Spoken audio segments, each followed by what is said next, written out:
Thanks. 468. That's the magic number for Austin Republican Dan Neal. The one-time contender for the Texas House District 48 seat says the Travis County Elections Office made some errors with that many votes in the November election.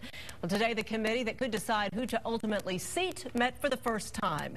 In a recount, Democratic Representative Donna Howard beat Republican Dan Neal by 12 votes. She was sworn in last week, but her role as a state lawmaker could be in jeopardy now if Neal's investigation into those supposed voting errors prevails.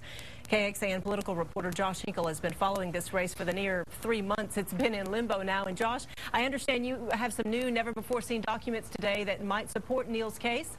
That's right, and it looks like this thing could play out for weeks into the session. Now, the committee will eventually make one of 3 recommendations to the House for a final decision. That is either keep Donna Howard, replace her with Dan Neal, or have a new election altogether.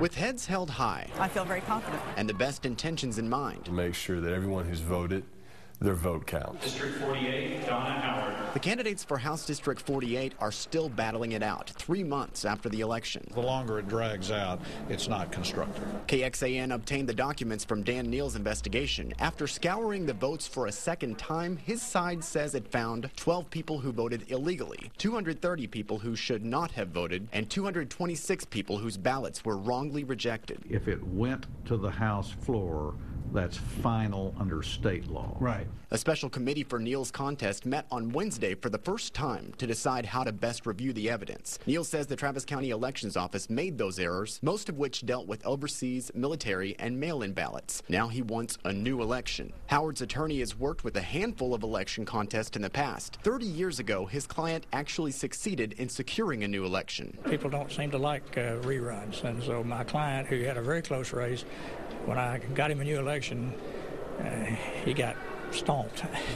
The committee chair says while contests can take away from the time and effort needed for other legislative issues, it could also hamper Howard's role as a lawmaker. When committee assignments come out in the next few weeks, she might find this has all been to her disadvantage, even if Neal ends up losing again. The seniority preference may not apply in an election contest situation.